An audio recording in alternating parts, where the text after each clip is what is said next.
in this building works your champion of justice, your public prosecutor, whose job it is to deal vengeance to the guilty and mercy to the oppressed. Come with us now as we look in on one of his daily dramas. Let's see the public prosecutor at work, waging his all-out war against crime. Routine to him, but a new and exciting experience for us. Shall we go in? These are three suspects, brought here to play leading roles in our drama. Unwilling actors because one of them is believed to be guilty of murder. Willie Spencer, a small-time hoodlum who has appeared in many police lineups. Helen Ferris, hardened, cynical, typical of women who live just outside the law. And Mike Costello, a gangster capable of any crime. Representing the law is Detective Lieutenant Haver and the prosecutor's secretary, Patricia Kelly. Oh, how do you do? The public prosecutor's waiting for you. Just follow me.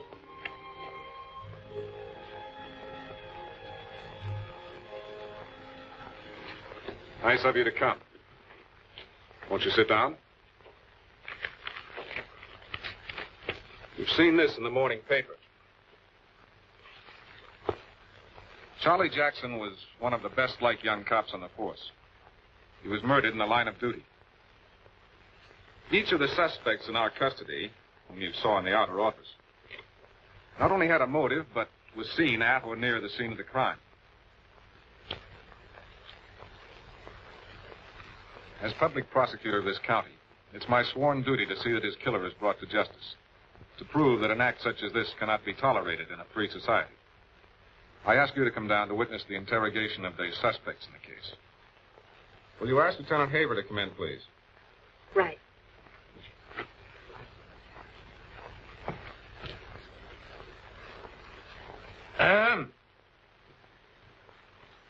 Now to get down to the case at hand. Lieutenant Haver and the homicide boys have been on this thing all night. So have I. I think we've got a pretty good start on this thing, Chief. You've seen the photographs? Yes, but I think our guest might be interested. Oh. These are the official police photographs. Charlie Jackson was killed about 10:30 last night in an alley between the bank and the jewelry store on 10th Street. He may have caught somebody trying to rob either one of them. Cops don't usually go around with their gun in their hand unless they're onto something. The fellow who runs the cigar store in the bank building next to the alley told us that he heard 3 shots in rapid succession. Right after he heard the shots, he saw a black sedan roar past. Just as he was calling the police, a young woman walked hurriedly past his stand. Her general description seems to tally with that of one of our suspects, Helen Ferris. We got there in a squad car 10 minutes later. Charlie was shot through the heart, went in front, and came out the back.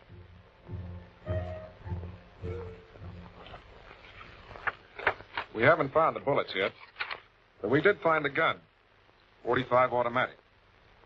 It was in a garbage can about a block away. There were fingerprints on it. We're tracing them now.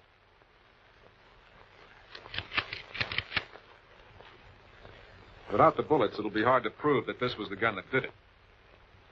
Well, we might as well get on with our questioning, Lieutenant. Who's our first customer? We picked Willie Spencer up on general principles. The traffic cops saw him on a corner near the scene of the shooting about 10 minutes before Charlie was shot. Willie's got a record as long as... I know. The last time Willie was sent up the river, Charlie Jackson arrested him. Willie claimed that Charlie beat him up before he brought him in. But there's evidence that Willie pulled a gun and Charlie had to take it away from him. Yes, sir? Send Willie Spencer in.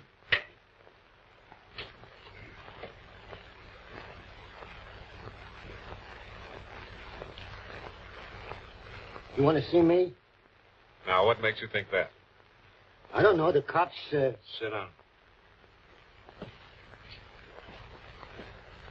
Willie, we want to know what you were doing last night about 10:30.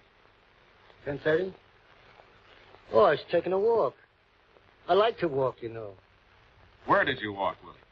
Look, fellas, I ain't dumb, see? I know what you're trying to do. You're trying to find out if I had anything to do with bumping off Charlie Jackson. Well, I didn't, see? You didn't like Charlie. All right, but I didn't kill him. I was taking a walk down 10th Street. And I can't help it if that was where Charlie was killed. It was about 10:30. I was just crossing the alley when I heard 3 shots. I knew something was wrong, so I beat it. What was your hurry? Are you kidding? I knew if there was any trouble, the cops would try to pin it on me. Where did you run, Willie? Well, down 10th Street to the bus line and then home. That's where we picked him up, Chief. All right, Willie. We'll call for you again later. Just don't go away. Oh, no, you know me, Mr. Allen. Yes, Mr. Allen. Send in Miss Ferris. Right away. All right, Willie. Outside.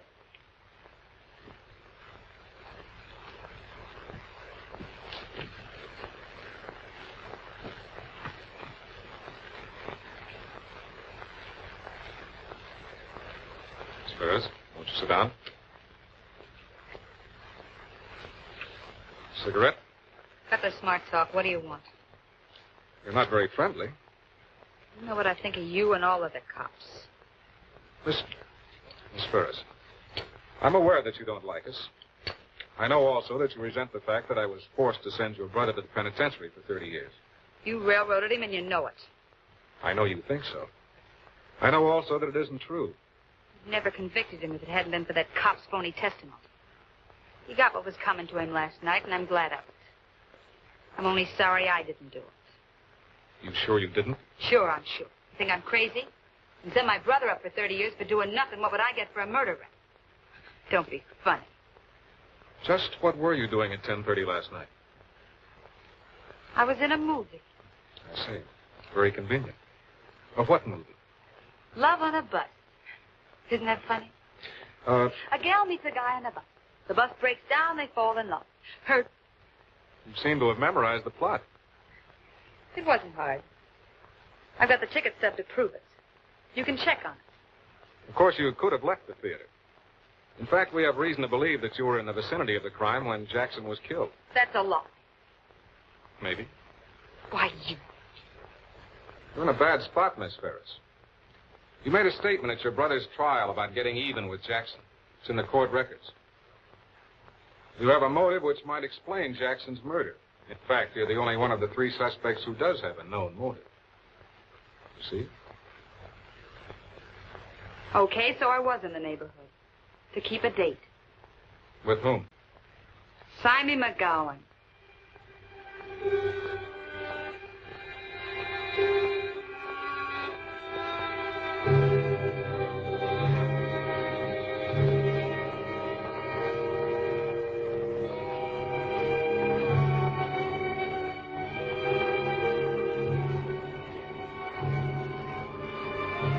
When he showed up, he told me he'd broken parole and that the cops were looking for him. He needed $100 to get out of town. The guy must have been crazy, walking around the streets, and the coppers looking for him. He said that any cop that ran into him was going to run into trouble. He was carrying a rod. I knew then what he meant by trouble. Then he asked me for the dough.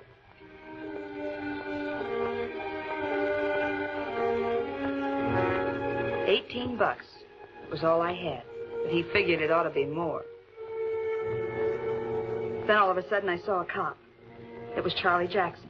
I guess the sight of the cop sort of took the stuff out of Simon. I saw Jackson had turned into the alley behind the jewelry store on 10th Street. As soon as the coast was clear, Simon beat it. Then I heard 3 shots. I don't know where they came from, but I wasn't going to stick around to see. Especially when you were carrying a gun, huh? What kind of gun was it? A .45 automatic. I stacked it away at home. Ava, bring Mike Costello in. You can go, Miss Ferris. But not too far.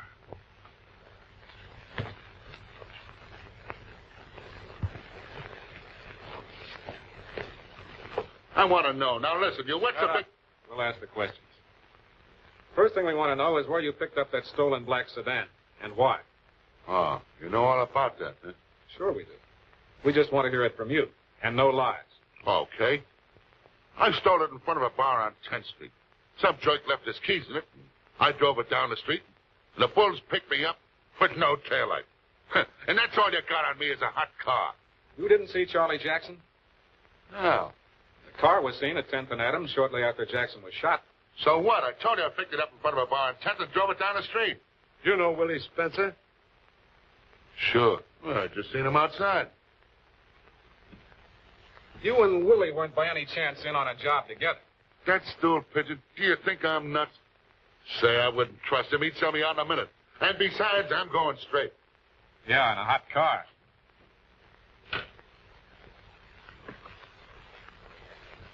All right, thank you. Take Costello out, Lieutenant, and bring Spencer back in. I just had information about the fingerprints that were found on the gun.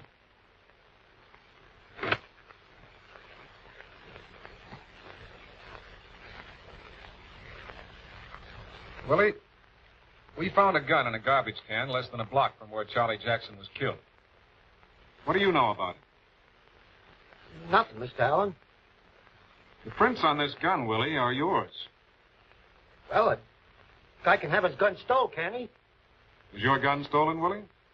Well, okay, I'm going to shoot square with you, Mr. Allen. Because I didn't do it, see? But if I don't tell you the truth, you might try to pin it on me.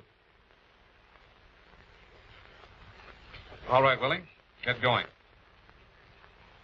Well, Mike Costello and I and another guy had a job planned. We were going to knock off the jewelry store. The other guy was a kid from out of town. He was going to make a hole in the joint near the end of the alley. Mike was going to pick up a car and wait for us at the corner. Well, my job was to hang around the entrance to the alley and keep a lookout. If I saw anything suspicious, I was to fire 2 shots in the air real quick like. Both Mike and the kid would hear it and then scram. Then I was to ditch the rod and beat it. Charlie Jackson came into the alley to investigate, and you killed him. No, I didn't. I swear I didn't, Mr. Allen. Charlie Jackson turned into the alley all right, but he didn't even see me. I fired 2 shots in the air real fast like it. 2 shots? The cigar store man heard 3. Yeah, I know. Right after I fired twice, I heard another shot. That really scared me because I was using blanks. What? Yeah, blanks. Since that last time, Mr. Allen, I don't trust myself. I'm afraid somebody will get hurt, so I loaded the gun with blanks just so I wouldn't go off my nut. I put 2 shells in it. What kind of a gun was it, Willie? 45 automatic. You found it. This it? Looks like it. Oh, it's yours, all right. It's got your prints on it. I can give you the name of the store where I bought the blanks. They'll remember it. Maybe you can also tell us who fired the 3rd shot. Well, All right, Willie, we'll look into it. I'm sure you won't mind waiting while we check. Lieutenant, have all 3 of these people back in my office in 5 minutes. In the meantime, I'd like a few words with our guest. You heard the stories of the 3 suspects in this case. Perhaps you know which one of them, if any, killed Charlie Jackson. I think I do.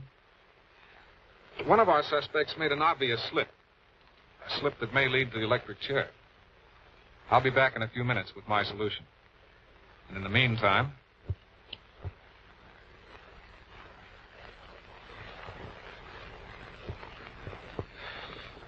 I think we can just about sum up this case here and now. We've heard the stories of the suspects, and they have given us some of the facts. Others we have learned from the homicide department. But the one slip, which we needed to crack this case, came in the testimony of one of you 3. Let me sum it up for you. 2 of the people in this room conspired with a 3rd to do a bit of burglary. Mike Costello was one of those people. Willie Spencer was the other. Another person in this room, Miss Ferris, was at or near the scene when the murder was committed. Here's what happened. Mike Costello stole a car and parked it about a block away from the alley. The other person went to work on the back of the jewelry store. Willie Spencer entered the alley about 10:30. He was the lookout man. The light in the alleyway was dim. Charlie Jackson came along. He had a good nose for trouble.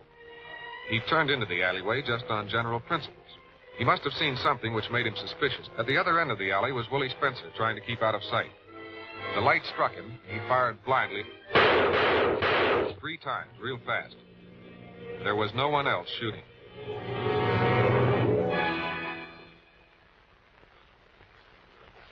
One of those shots caught Charlie Jackson right through the heart.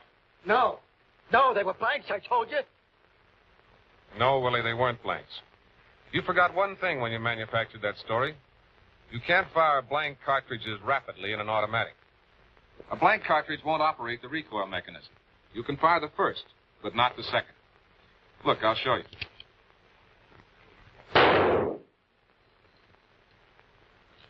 There, Willie.